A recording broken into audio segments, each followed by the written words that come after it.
കാണൂ പരസ്യരഹിതമായ ഏറ്റവും പുതിയ എപ്പിസോഡുകൾ.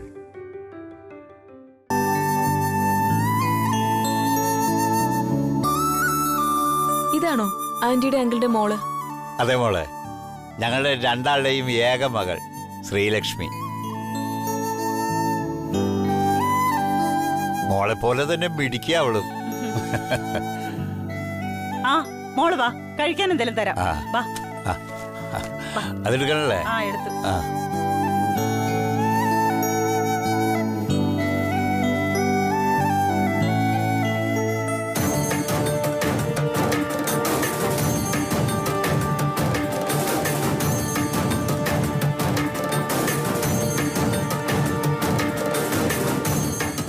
എവിടെയോ കണ്ടു മറന്നൊരു ചിരി.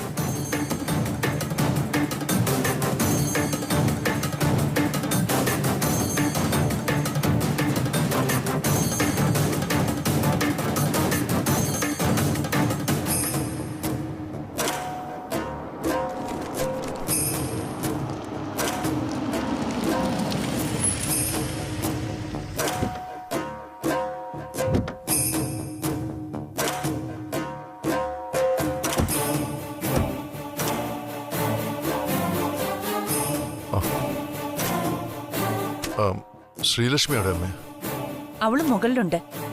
രാജ, എന്തായി രാഗസുധയുടെ കാര്യം? അവളെക്കുറിച്ച് ഒരു വിവരവും കിട്ടിയില്ല ഇതുവരെ. അമ്മേ, ഇന്ന് ഞങ്ങളുടെ കയ്യിൽ നിന്ന് തലനാരിഴയ്ക്ക് അവൾ രക്ഷപ്പെട്ടു പോയി. ഓ, അപ്പൊ ഈ നാട്ടിൽ തന്നെ ഉണ്ടല്ലേ? അതെ അമ്മേ. 2-1 എന്നൊരു തീരുമാനത്തിലായിരിക്കണം രാഗസുധ ഇറങ്ങി തിരിച്ചിരിക്കുന്നത്. മോനെ രവി, നേർക്ക് നേരെയാണ് വരുന്നതെങ്കിൽ നമുക്ക് തടയാം, രക്ഷപ്പെടാം. പക്ഷേ രാഗസുധയുടെ രീതി ചതിയാണെങ്കിൽ സൂക്ഷിക്കണം, പ്രത്യേകിച്ചും ശ്രീലക്ഷ്മിയെ. പഴയ രീതിയിൽ നിന്നൊക്കെ ശ്രീലക്ഷ്മി തിരിച്ചു വന്ന ഈ സമയത്ത് രാഗസുധയുമായി കാണുകയോ സംസാരിക്കുകയോ ചെയ്താൽ ശ്രീലക്ഷ്മി വീണ്ടും പഴയതുപോലെയാകും. അതിനനുവദിച്ചുകൂടാ. അറിയാം, രാഗസുധയും ശ്രീലക്ഷ്മിയും തമ്മിൽ കണക്ട് ചെയ്യുന്ന ഒന്നും അവരുടെ രണ്ടുപേരുടെയും ഇടയിൽ ഇപ്പം ഇല്ല. അവർ തമ്മിൽ ഒരിക്കലും നേരിട്ട് കാണാനും പോകുന്നില്ല. രാഗസുധ എന്നൊരു പെൺകുട്ടിയുണ്ടെന്നും അത് രാജനന്ദിനിയുടെ അനിയത്തിയാണെന്നും ശ്രീലക്ഷ്മി അറിഞ്ഞാൽ അവിടെ നിന്ന് ശ്രീലക്ഷ്മി വീണ്ടും ആലോചന തുടങ്ങും. രാഗസുധയെ കണ്ടെത്താൻ ശ്രമിക്കും. ആ ശ്രമത്തിനൊടുവിൽ രാഗസുധയെ കണ്ടെത്തിയ നമ്മൾ ഭയക്കുന്നതിനപ്പുറമാവും സംഭവിക്കുക. ഒരിക്കലും അവർ തമ്മിൽ കാണാനുള്ള സാഹചര്യം ഒരുക്കാതിരിക്കുക എന്നുള്ളതാണ് നമ്മളുടെ ആദ്യത്തെ വെല്ലുവിളി. ആ വെല്ലുവിളി നമ്മളെ സംബന്ധിച്ച് അത്ര നിസ്സാരമല്ല.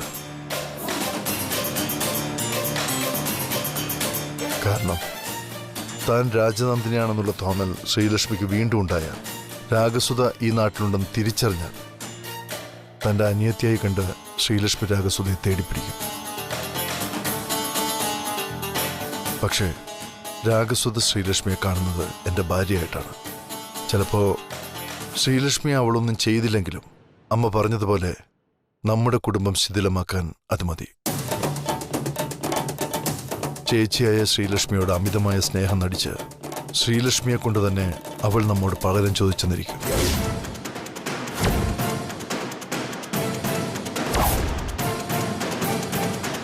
അപ്പോ നമ്മൾ കാണുന്നത് ഈ ശ്രീലക്ഷ്മി ആയിരിക്കില്ല, ഇതുവരെ കാണാത്തൊരു ശ്രീലക്ഷ്മി ആയിരിക്കും.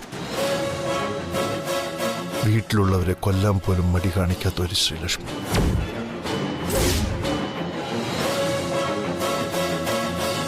അതേ രവി, ആ ഒരു ഭയം എനിക്കുമുണ്ട്. താൻ രാജനന്ദിനിയാണെന്ന് അടിയുറച്ച് വിശ്വസിച്ച് ഇനിയും ശ്രീലക്ഷ്മി മുന്നോട്ട് പോകുന്നത് രാഗസുധയ്ക്ക് കാര്യങ്ങൾ എളുപ്പമാവുകയുള്ളൂ. എന്റെ ഈശ്വര, ഇതിനൊക്കെ മാത്രം നമ്മൾ എന്ത് തെറ്റാ ചെയ്തേ? തെറ്റിനേക്കാൾ കൂടുതൽ ഭയക്കണമേ തെറ്റിദ്ധാരണ. തെറ്റിനെ നമുക്ക് ശരിയാക്കി എടുക്കാൻ പറ്റിയെന്ന് വരും, പക്ഷേ തെറ്റിദ്ധാരണയെ നമുക്കൊന്നും ചെയ്യാൻ പറ്റില്ല. രാഗസുധ എന്ന വ്യക്തി നമ്മുടെ മുന്നിൽ ഇല്ലായിരുന്നതുകൊണ്ട്, അല്ലെങ്കിൽ വരില്ല എന്ന് കരുതിയതുകൊണ്ട് നമ്മൾ ഒരു തയ്യാറെടുപ്പും ചെയ്തിട്ടില്ലായിരുന്നു. പക്ഷേ ഇപ്പൊ എല്ലാത്തിനും ഒരു അവസാനം കണ്ടേ മതിയാവും. ഇനി ഒരിക്കലും ശ്രീലക്ഷ്മിയെ മറ്റു ഓർമ്മകളിലേക്ക് വിട്ടുകൊടുക്കാതെ എന്നോടൊപ്പം ചേർത്ത് പിടിക്കണം എനിക്ക്.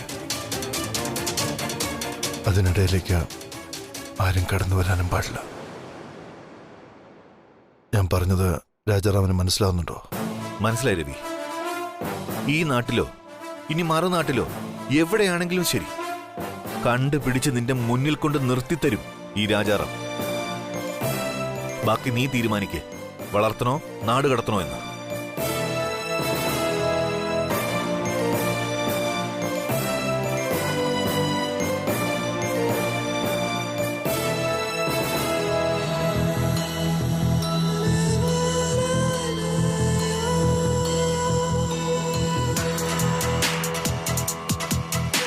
മോനെ, ഒരു പ്രശ്നം കഴിയുമ്പോ വേറൊന്ന്. നമുക്ക് മാത്രം എന്താ ഇങ്ങനെ? ഒരിക്കലും മനസ്സമാധാനം എന്നൊന്ന് കിട്ടില്ലേ നമുക്ക്? എല്ലാം ഒരുമിച്ചാണല്ലോ വരുന്നത്. എല്ലാം കൂടെ ഒരുമിച്ച് വരുന്നത് ഒരു തരത്തിൽ നല്ലതല്ല. എല്ലാ പ്രശ്നങ്ങളും ഒരുമിച്ച് നമുക്ക് തീർക്കാമല്ലോ. പിന്നെ എനിക്ക് അമ്മയോട് ഒന്നേ പറയാനുള്ളൂ, ടെൻഷൻ അടിച്ചും വിഷമിച്ചും ശ്രീലക്ഷ്മിക്ക് സംശയം തോന്നുന്നൊന്നും അമ്മയുടെ ഭാഗത്തു നിന്നുണ്ടാകരുത്. ചില ചോദ്യങ്ങൾക്ക് മറുപടി നൽകുന്നതിനേക്കാൾ നല്ലത് മൗനം പാലിക്കുന്നത് തന്നെയാണ്.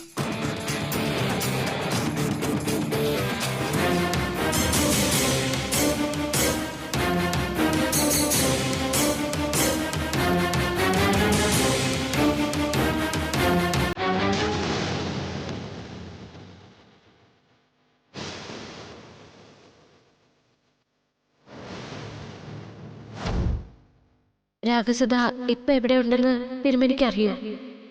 എന്നക്കും കാലയിലെ രാഗസുധ ഇവിടെ ഈ കോവിലിൽ വരും. പ്രാർത്ഥനയ്ക്ക് ശേഷം വളരെ വിഷമിച്ച് കോവിലിൽ നിന്ന് പോകും. കഴിഞ്ഞ കുറച്ചു മാസങ്ങളായി എന്നും ഇവിടെ വരുന്നത് തൻ്റെ സഹോദരിയുടെ പേരിൽ പൂജ ചെയ്യിക്കാനാണെന്ന് ഈ കഴിഞ്ഞ ദിവസമാണ് എന്നോട് രാഗസുധ പറഞ്ഞത്.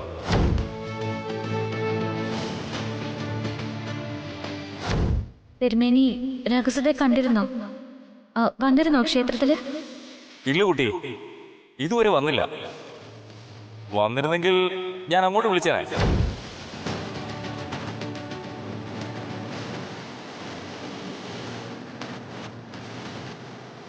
ക്ഷേത്രത്തിൽ പോയാൽ അവിടെ രാഗസുധ ഉണ്ടാവുന്ന കരുതിയത്. ഫോട്ടോയിലുണ്ടായിരുന്ന പെൺകുട്ടി രാഗസുധയാണെന്ന് മനസ്സിലാക്കാൻ മാത്രം എനിക്കിതുവരെ സാധിച്ചത്. ഇനി എവിടെ ചെന്ന് അന്വേഷിക്കണം? ആരോട് ചോദിക്കണം? ആലോചിച്ചിട്ട് ഒരു പിടിയും കിട്ടുന്നില്ലല്ലോ ഈശ്വര.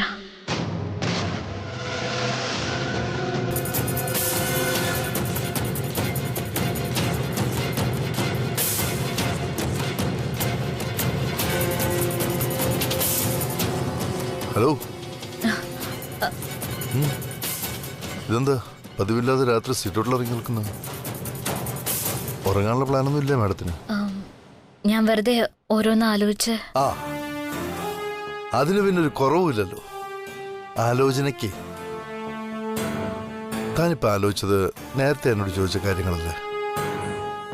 എന്നിട്ട് എന്നോട് പോലും പറയാതെ ഓഫീസിൽ നിന്ന് നേരത്തെ ഇങ്ങോട്ട് പോരുകയും ചെയ്തു.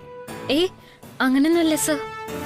സാറും രാജാറാം സാറും കൂടി എവിടെയോ പോകുന്നെന്ന് പറഞ്ഞതുകൊണ്ടാ ഞാൻ നേരത്തെ ഇങ്ങി വന്നത്. സർ, ഞാൻ നേരത്തെ രാജാറാം സാറിനെ കുറിച്ച് അങ്ങനെയൊക്കെ ചോദിച്ചത് സാറിന് വിഷമായോ? എന്തിന്? തന്റെ മനസ്സിൽ എന്ത് സംശയം തോന്നിയാലും അപ്പൊ തന്നെ താൻ ചോദിക്കണമെന്നേ ഞാൻ പറയൂ. അതാലോചിച്ചിട്ടാണെങ്കിൽ എന്റെ ഭാര്യന് മഞ്ഞുകളുടെ കാര്യമില്ല. വാ, അകത്തേക്ക് പോ. ഞാനിപ്പോ ആലോചിച്ചത് എന്താന്ന് പറയട്ടെ? ആലോചനയും പറച്ചിലും ഒക്കെ ഇവിടെ വെച്ച് തന്നെ വേണോ? നേരം പാതിരയാവുന്നു. വാ, കമ.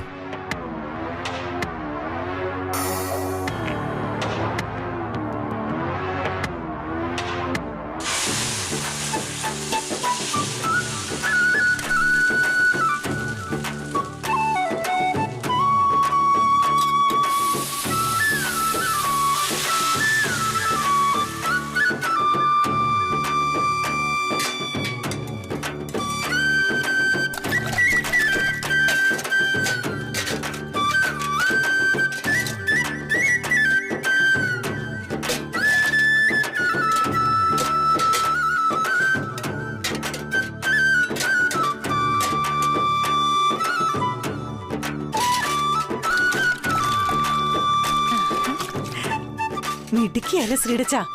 ഒരു മടിയില്ലാതെ എന്ത് ഉത്സാഹിച്ചാ കുട്ടി ജോലികളൊക്കെ ചെയ്യുന്നത്. എന്റെ സെലക്ഷൻ തെറ്റിയിട്ടില്ല. ഞാനും അത് ശ്രദ്ധിക്കായിരുന്നു. പക്ഷെ അഭയം കൊടുത്തിട്ട് നമ്മളവളെ കഷ്ടപ്പെടുത്തുകയാണെന്ന തോന്നൽ അവൾക്കുണ്ടാകാതിരുന്നാൽ മതി. പിന്നെ എന്ത് ജോലിയും ചെയ്യാനുള്ള മടിയില്ല. കഷ്ടപ്പെടാനുള്ള മനസ്സുള്ളവരെ ദൈവം പരീക്ഷിച്ചുകൊണ്ടേയിരിക്കും. പക്ഷെ അവസാനം ഒരു ദിവസം അവർക്ക് വേണ്ടതെല്ലാം ദൈവം നൽകുകയും ചെയ്യും. ഈ കുട്ടിയുടെ കഷ്ടപ്പാട് ദൈവം കാണാതിരിക്കില്ല. അതെ ശ്രീടച്ച, പ്രവൃത്തിക്ക് തക്കമുള്ള ഫലം എപ്പോഴായാലും നമുക്ക് കിട്ടും.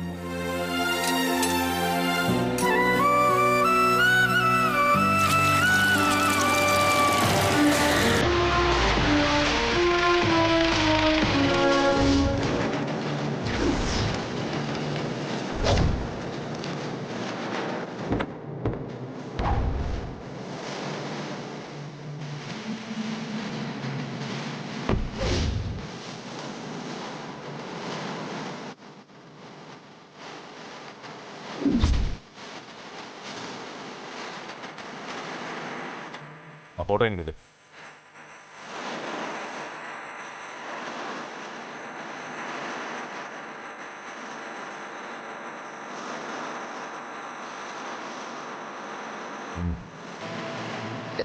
ഞാനാ.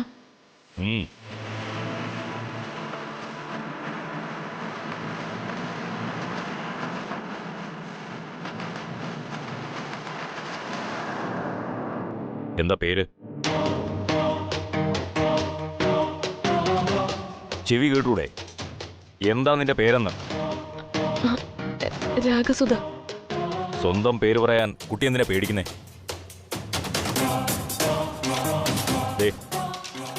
ഇയാളെ എവിടെയെങ്കിലും കണ്ടിട്ടുണ്ടോ? ഇല്ല സർ, ഞാൻ കണ്ടിട്ടില്ല. ഒന്നുകൂടി ഒന്ന് ആലോചിച്ച് നോക്ക്. ഇല്ല സർ. ഈ പരിസരത്ത് ഇവനെ കണ്ടവരുണ്ടെന്നാ ഞങ്ങൾ കിട്ടിയ ഇൻഫർമേഷൻ. ഇല്ല സർ, ഞാനിവിടെ വന്നിട്ട് കുറച്ച് ദിവസമായിട്ടുള്ളൂ. എനിക്കിവിടെ പരിചയക്കാരൊന്നും ഇല്ല സർ.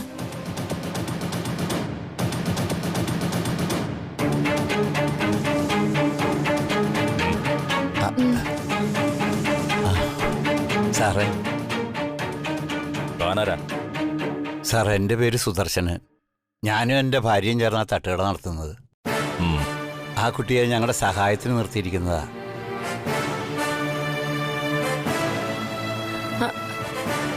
എന്താ വേണ്ടേ? താൻ ഇയാളെ എവിടെ എങ്ങാനും കണ്ടിട്ടുണ്ടോ? ഇല്ല സാറേ, ഞാൻ ഇയാളെ എവിടെയും കണ്ടിട്ടില്ല. അതെ, ഈ ഫോട്ടോ ആയിട്ട് പോയി അടുത്തുള്ള കടകളിലേക്ക് ഒന്ന് ചോദിക്കേ. പിന്നെ നിങ്ങളും ചെല്ല്. അതെടുത്താ കൊടുക്ക്. ചമ്മന്തി ഒഴിക്കട്ടെ. ആരാ സാറേ ഈ ഫോട്ടോയിൽ കാണുന്ന ആള്? സുദർശൻ എന്നല്ലേ പേര് പറഞ്ഞത്? അതെ സാർ. എന്തു പറയാനാ സുദർശൻ, ഓരോരോ മാരണങ്ങളെ. പരോളിലിറങ്ങിയ പ്രതിയാ. ജയിലിൽ സന്മാർഗം സ്വീകരിച്ച് നന്നായി എന്ന് വിശ്വസിപ്പിച്ച പരോൾ വാങ്ങിയത്. എങ്ങോട്ടോ മുങ്ങിക്കളഞ്ഞു. തലവേദനയായെന്ന് പറഞ്ഞാൽ മതിയല്ലോ. ഈ ഭാഗത്ത് എവിടെയോ ആളുണ്ടെന്ന് ഒരു ഇൻഫർമേഷൻ ഉണ്ടായിരുന്നു. ഇവിടെ ഈ ഭാഗത്ത് കാണുകയാണെങ്കിൽ ഞാൻ സ്റ്റേഷനിൽ വിളിച്ചറിയിക്കാം സാർ.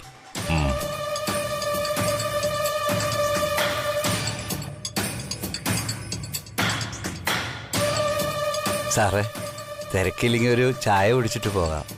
ശരി, ആയിക്കോട്ടെ. വരൂ സാർ.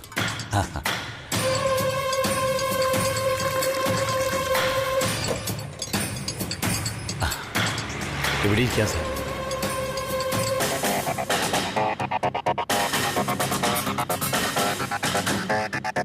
സാർ, സാധാ ചായ മതിയോ അതോ സ്പെഷ്യൽ ചായ എടുക്കണോ? ഓ, സ്പെഷ്യൽ ചായ ഒക്കെ ഉണ്ടോ? എങ്കിൽ അത് തന്നെ ആയിക്കോട്ടെ.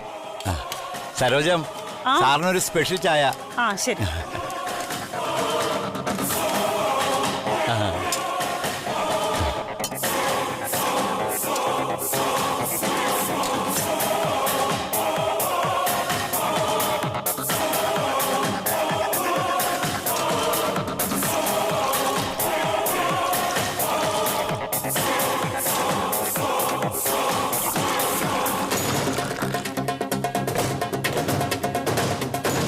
മോളെ, സാറിന് കൊടുക്ക്.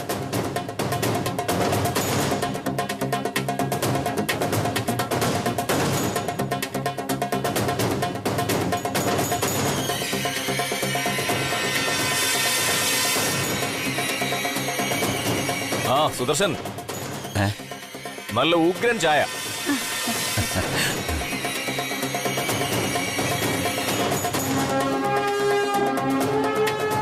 അതെ സുദർശൻ, 2 പാഴ്സലും കൂടി വേണം, എന്തായാലും മതി. സരോജം, സാറിന് 2 പാഴ്സല്. ആ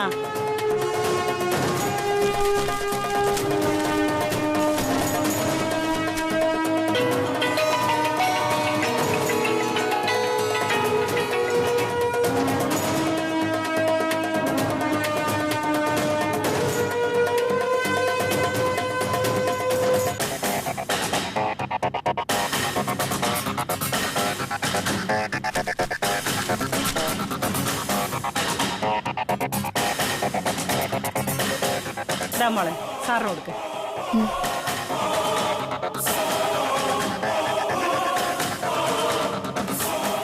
പാഴ്സൽ വണ്ടിയിലേക്ക് വെച്ചേ.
സുധി, സുധി,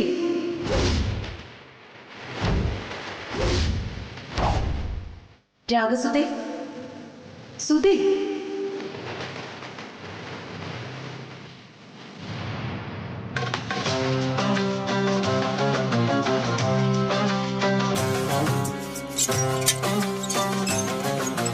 ആരാ? ഹലോ, ഞാൻ ചോദിച്ചു കേട്ടില്ലേ ആരാന്ന്? രവിചന്ദ്രവർമ്മൻ ഉണ്ടോ അകത്ത്? രവിചന്ദ്രവർമ്മനെന്നോ? സാറിന് പേര് വിളിക്കാൻ മാത്രം ആരാ നിങ്ങള്? അതൊക്കെ ഞാൻ അവിടെ പറഞ്ഞോളാം. അങ്ങനെ അകത്തേക്ക് കയറ്റി വിടാനൊന്നും പറ്റില്ല. പോകാൻ നോക്ക്. ഇല്ല, ഞാൻ അയാളെ കണ്ടിട്ടേ പോകുന്നുള്ളൂ. ചുമ്മാ മെനക്കെടുത്താ പോകച്ചേ. താൻ ആദ്യം പോയി പറയടോ രാഗസുധ കാണാൻ വന്നിട്ടുണ്ടെന്ന്. പേര് പറഞ്ഞ അകത്ത് അറിയും. ശരി, ഇവിടെ നിൽക്ക്.